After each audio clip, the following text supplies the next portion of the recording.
Hello. Today we are going to go to page 93 and 94 in your interactive notebook. I'd like you to please copy the topic and essential question onto page 94, the right-hand side. We will be taking notes. You may need to pause the video to write in your topic and essential question, but I'm going to keep going for the sake of time. So if you need more time, just pause at any time you need it. Our essential question for today is, can you use the distributive property in reverse to help evaluate expressions? So our last set of notes, we talked about the distributive property, or the rainbow method, where we take a number from outside the parentheses and we go inside the parentheses, and outside the parentheses and inside the parentheses to create equivalent expressions or to evaluate expressions. We're going to now do that in the reverse order and see how that can be helpful when we're doing algebraic problems or numeric problems. To begin with, I'd like to start with some review questions. So what I'd like you to do is please write these questions down, the review A, B, and C, and then I'd like you to pause the video, do the problems, and when you're done, start the video up and see how you did. Okay, so I'm hoping at this point you've done the problems. So we're now going to go through. The first one, you'll notice it's all numbers. We have no variables. So we're going to just go outside the parentheses, inside. We're going to distribute this number inside to the parentheses. So 6 times 3 is what, class? 18. And we keep the operation plus. What is 6 times 5? 30.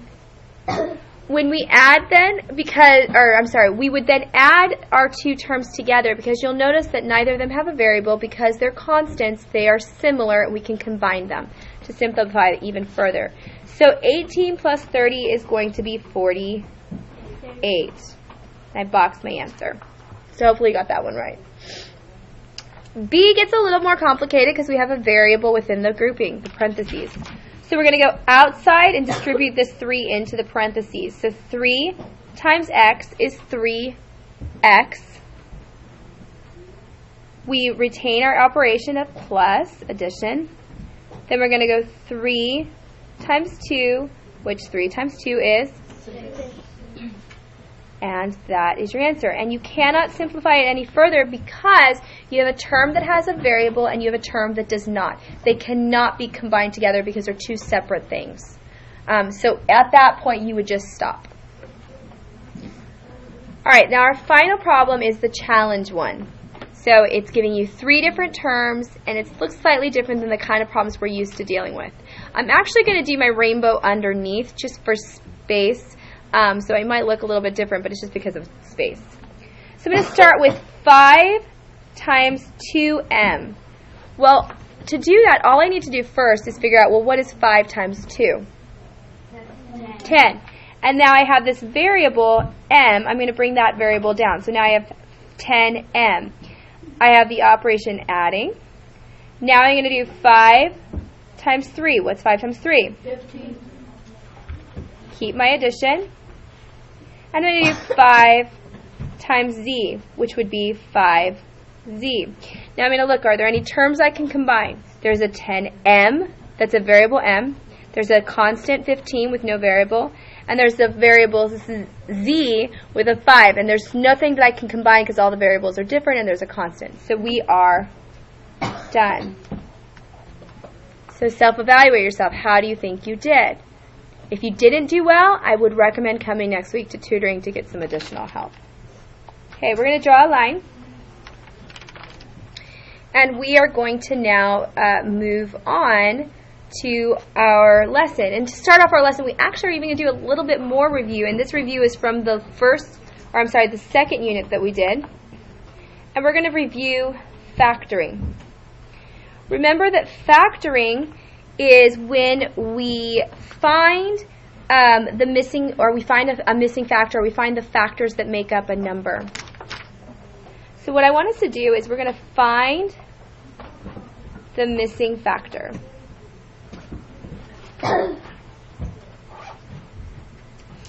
So if I were to give you example A, is if I were to give you 15x, our factors for that, we have 4 factors that I can see. But if I were to say, okay, well, I have 15x, one of our factors is 5x. But I want you to know what's the other factor that belongs with 5x. You would ask yourself, well, if I take 15 and I divide it by 5, what do I get? Class, what is 15 divided by 5? 3. So your missing factor would be 3. Okay? I could do 5x times 3, and I would get 15x. Let's try another one. This one is, what if we had 20a? Could you say, hello, Mrs. Engel's class, student speaking? Okay, so for this, we're going to pull out, let's say we know factor 2a. Okay, and I want to know what the missing one is.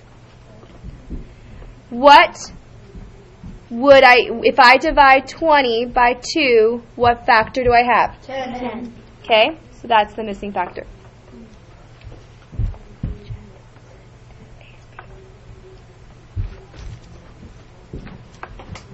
Okay, so now the next part we're going to do is we're going to do the next section.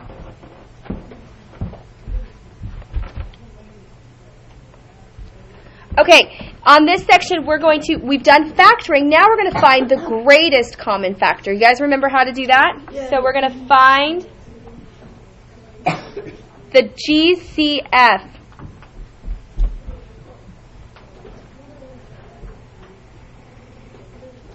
Or find the greatest common factor.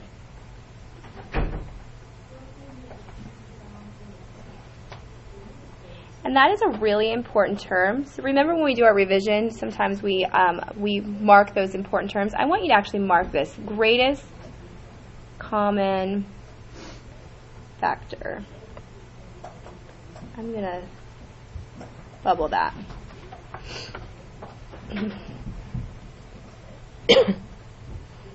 And you want to do this, find the greatest common factor for all terms. Okay, so let's look at what I mean by this. And I think you'll understand better once you just see it in place. Scoot this up a little bit. Okay, so if I were to, for example, give you the terms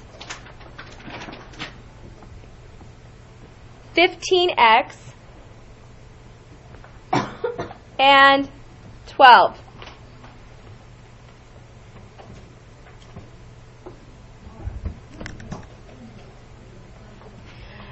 We need to think about what terms make up each of those. What terms make up 15 and 12? Anessa? 3.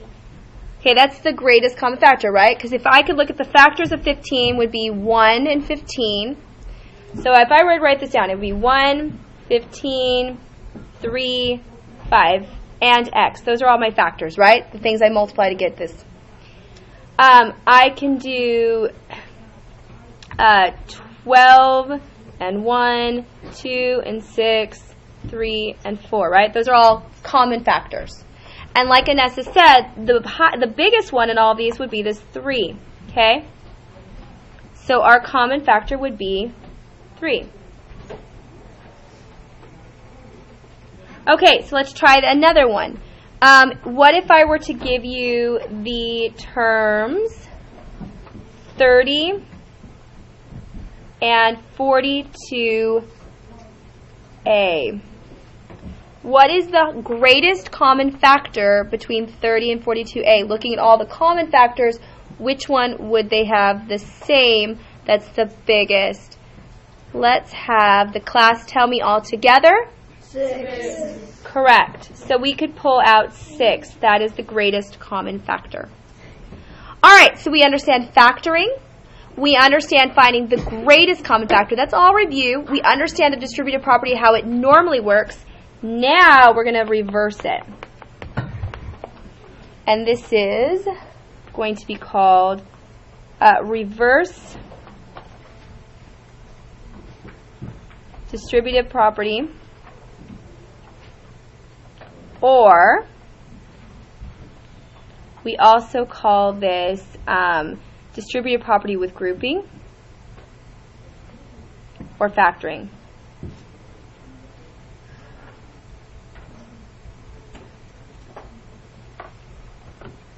I'm going to scoot us up. If at any time you run out of room, just go over to page 93 to continue your notes.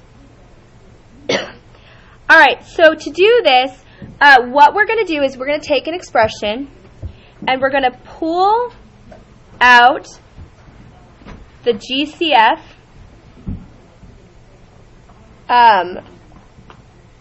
of all terms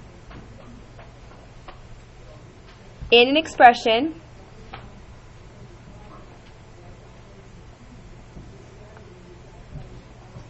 and use the format A times B plus A times C equals A B plus C. Now, it also should be said that this works as well for subtraction, so it could very easily be A times B minus A times C equals A times the quantity of B minus C. So you could have plus or minus in there. Either would be fine. Okay? I'm going to have to go over to page 93 because I don't have enough space. So like I said, if you need to pause the video, go ahead and pause the video. Alright, so I'm going to go over to page 93 and we're going to do some practice problems.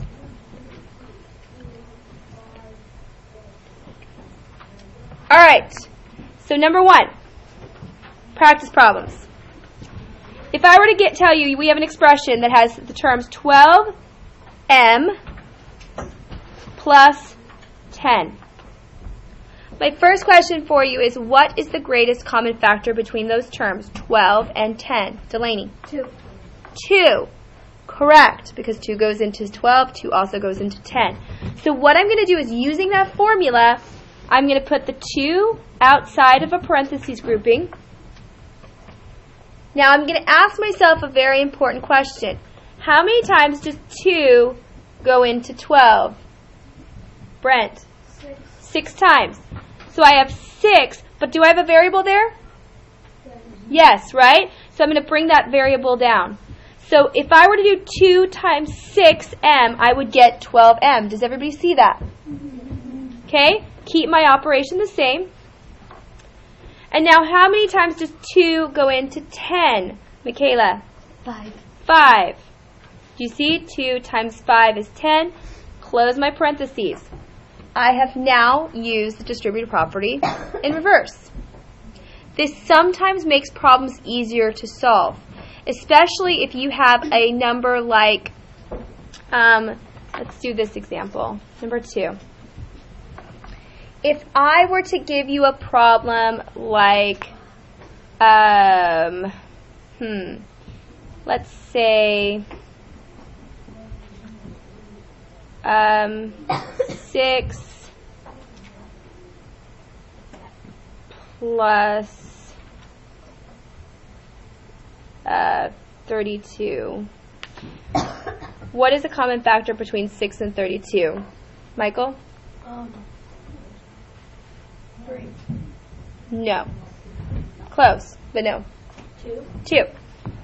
All right. How many times does 2 go into 6, class? 3. Keep my operation. How many times does 2 go into 32? 16. 16. Okay, so now I know in this method 2 times 6, or 2 times 3 is 6. Sometimes it makes it easier, sometimes it does not, but you can always go back and forth depending upon what the problem calls you to do. So always understand that it goes one way and it also goes the other way. The key is to find the GCF. Let's do another practice. This one is 14a plus 7. What is my common factor, class? 7. 7, parentheses. How many times, Michael, does 7 go into 14? 2 times. 2 times. Good job. 2. Do I need to put the variable there? Yes. 2a. What's my operation class? Plus. How many times does 7 go into 7? 1. All right, there you go. All right, I want you to do this one on your own. I'm going to write 2 actually for you to do on your own. So see if you can do it. This is a little tricky because it's got 2 variables. That might confuse some of you.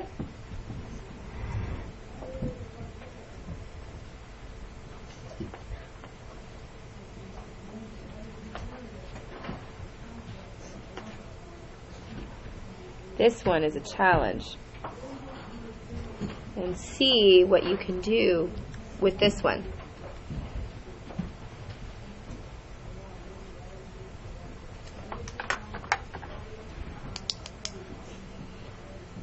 All right, pause if you need more time. Okay, what is the GCF, or the greatest common factor, for 15 and 20, class? 5. 5. So I'm going to pull 5 out. Put my parentheses. How many times does 5 go into 15x? 3. 3x. Operation is what? Plus. How many times does 5 go into 20y? 4. 1. That's it. All right. In number 5, are you able to put more than 2 numbers in the parentheses? Yes, you are. Yes. Does it make a difference with 2 variables? No, it does not. Now, solving it would, obviously.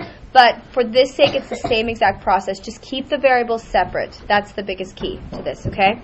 Good questions. All right, so let's look at this one. Okay, what is the greatest common factor between 8, 12, and 20? What factor do they have together that's the biggest? Lainey?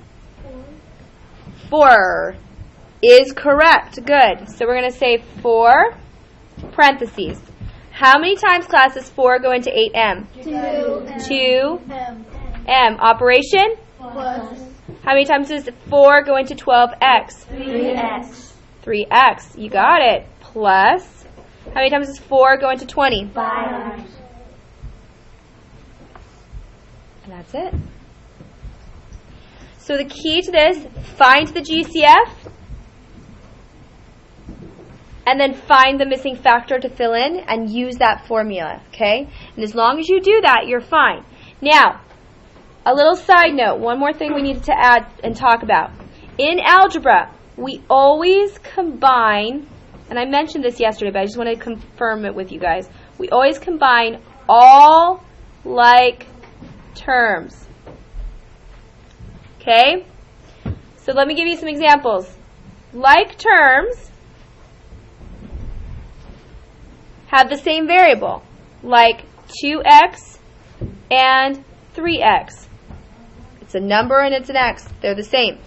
We could combine those and we would get 5x. Or just numbers. I could have like the number 1 and the number 20. I could combine those. They don't have variables attached to them. They're the same. And I would get 21. Or you could even have double variables like xy and 5xy. And in this case, I would end up with 7xy. As long as the variables are the same and they're in the same order, you can add them or multiply them or subtract them. Good. Unlike terms, though. Unlike terms would be like 7x and 3y. Do you see how it's a number and a variable, but the variables are not the same? Those would not be like terms. You could not combine those. Okay, or another one would be 2a and 3ab. Now, this is confusing because you think to yourself, well, that's an a and that's an a, so I should combine them. But that's not the case. This is like 2 times a. This is 3 times a times b. So if we were to put numbers in there, there's a big difference between 2 times 1 and 3 times 1 times 2. It would change the number drastically, so you could not combine them. Another example would be if you have an exponent. People oftentimes get confused and they think exponents count as numbers. In this case, it does not. It's telling you it's more of an operation. This is saying this is 4 times p. This is saying it's 4 times p times p. Okay? So it is not the same thing. All right. The last thing you're going to do today. I want you to try this out. And I'm going to give you a challenge. And it's not reverse distribution. It's going to be the original distribution, okay? But I want you to combine like terms. So if we add 3 to the quantity of k plus m, there's 2 variables there. That's creepy, but you're going to be fine. Plus 5 to the quantity k plus 2m. Ooh. Combine like terms and simplify. Pause if you need to. Okay, so here we go. Just going to distribute, guys. 3 times k, what do I have? Okay. 3 times m, what do I have? 3m. 3m. Good. Plus, what is 5 times k? 5k. Good. Plus 5 times 2m. I've got a 5 and a 2. What would my number be? James? 10m. Good. You just multiply it. Don't make it more complicated. Alright, so now I've got a 3k and I've got a 5k. Do they have a number and the same variable? Yes. They can combine. What's 3 plus 5? 8. So I have 8k. Plus, I have a 3m and I have a 10m. Can we combine them? Yes. So I would get, 13m. and that's as far as I can go because I do not know the values of k or m.